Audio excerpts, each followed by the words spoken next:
Assalamualaikum warahmatullahi wabarakatuh. Alhamdulillahirrahmanirrahim. Segala puji bagi Allah atas segala nikmat, sehat, nikmat iman, nikmat Islam ya.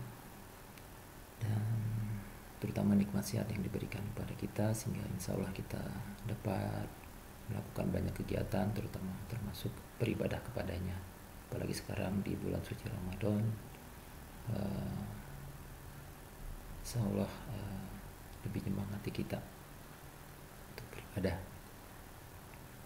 Apalagi dengan kondisi Indonesia yang sekarang mengalami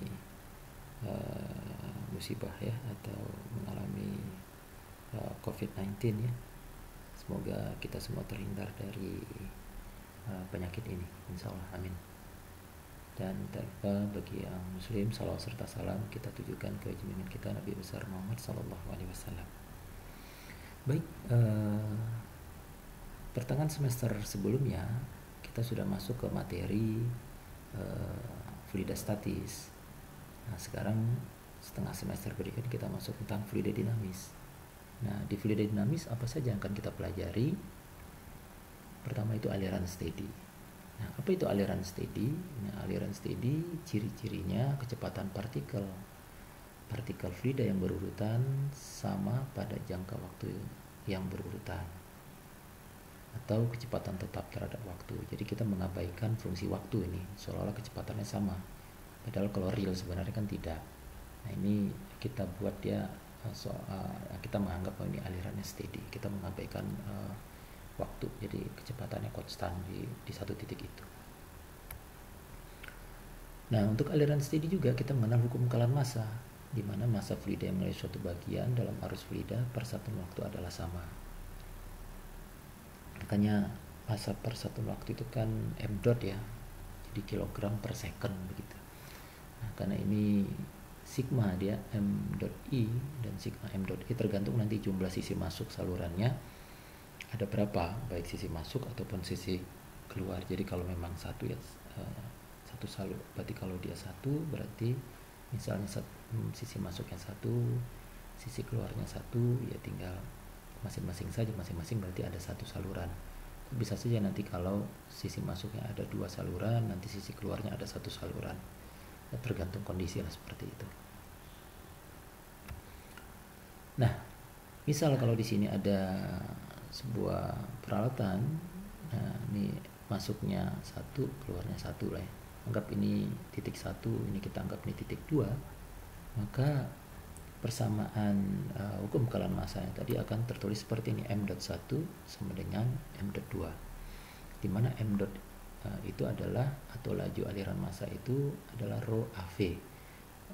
Rho itu kerapatan, A itu luas penampang, V itu kecepatan, seperti itu. Jadi rho 1 A1 V1 sama dengan rho 2 A2 V2. Jadi kalau kita jabarkan, nah untuk fluida yang incompressible atau tak mampu mampat itu rho-nya kan konstan. Nah, makanya persamaan kekalan massa menjadi persamaan kontinuitas, jadi A kali V. Jadi A1 V1 sama dengan A2 V2 sama dengan Q. Seperti itu. Nah, sehingga kecepatan alirannya kalau kita ubah, kita dapati bahwa kecepatan aliran itu adalah kapasitas aliran dibagi dengan luas penampang. Seperti itu, hanya dibolak-balik saja. Oke. Nah, ada juga untuk mencari kapasitas aliran ini dengan volume per waktu, di mana Q sama dengan V per T. V-nya di sini volume ya, V-nya lebih besar. Kalau yang tadi kan V-nya kecil untuk kecepatan, kalau ini V-nya besar, volume per waktu, meter kubik per detik. Nah, untuk memudahkan kita langsung masuk ke soal. Seperti terlihat di sini ada pipa yang punya ukuran penampang 2 in, terus ini punya pipa dengan penampang 1 in, terus dihubungkan dia, jadi ada penghubungnya, ada soketnya lah begitu ya.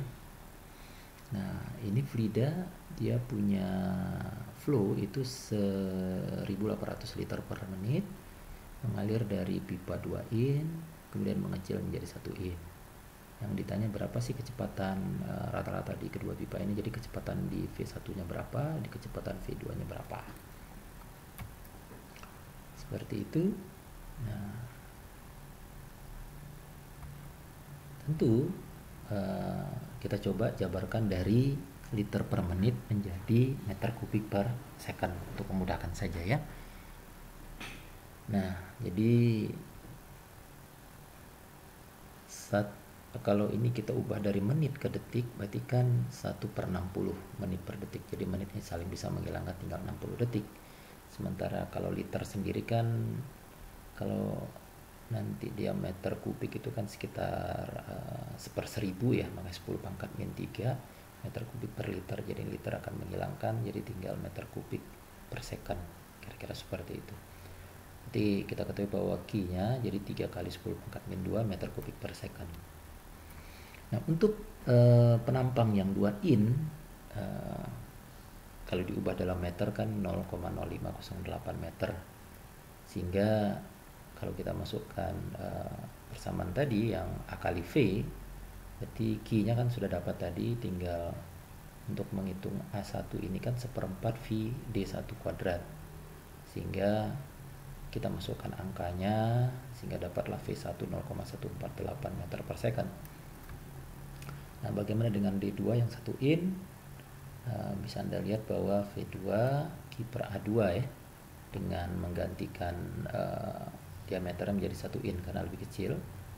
Nah, sehingga terlihat bahwa V2 0,592 meter per second.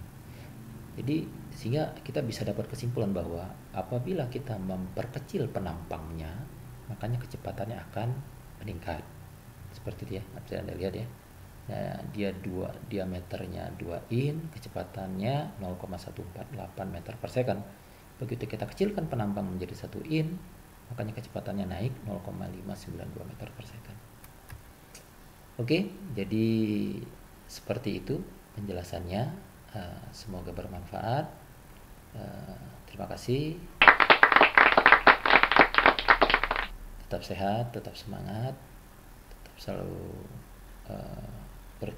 beristighfar dan berinfak gitu ya, karena salah satu menghindari kita dari bencana adalah istighfar dan memperbanyak berbagi atau bersedekah dengan orang lain. Demikian, terima kasih. Assalamualaikum warahmatullahi wabarakatuh.